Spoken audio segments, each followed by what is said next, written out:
নামাজের ফরজগুলা ওয়াজিবগুলা আপনারা শিখে না রাখলে কে শিখবে? এগুলো সব প্রমাণ আছে। শরীর পাক সূরা মাইদার 6 নম্বর আয়াত, ওয়া ইন কুনতুম জুনুবান ফাত্তাহহারু, অপবিত্র থাকলে পবিত্রতা অর্জন করো। কাপড় পাক সূরা মুদ্দাসসিরের 4 নম্বর আয়াত, ওয়া সিয়াবাকা ফাতাহহির, কাপড় পবিত্র করো। 3 নম্বর নামাজের জায়গা পাক সূরা বাকারার 125 নম্বর আয়াত, ওয়া আহিদনা ইলা ইব্রাহিমা ওয়া ইসমাঈলা আন তাহহিরা বাইতিয়া লিত্তাইফিন। ইব্রাহিম ইসমাইলকে আমি আল্লাহ বললাম পবিত্র করেন আমার ঘরটা।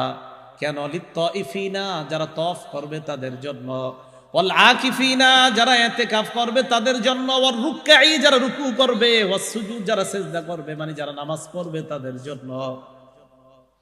4 নাম্বার সতর ডাকা সূরা আরাফের 31 নাম্বার আয়াত, ইয়া বানি আদম খুযু জিনাতাকুম ইনদা কুল্লি মসজিদ, হে আদম সন্তান নামাজের সময় সাজসজ্জা অবলম্বন করো।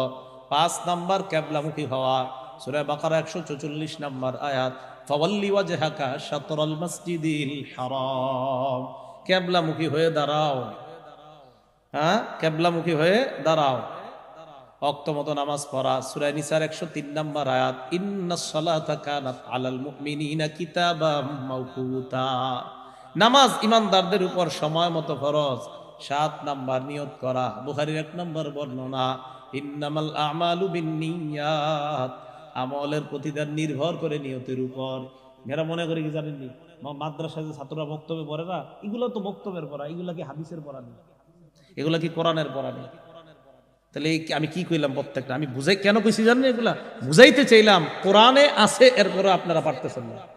এটা বক্তব্যের পড়া না, এটা সবার পড়া।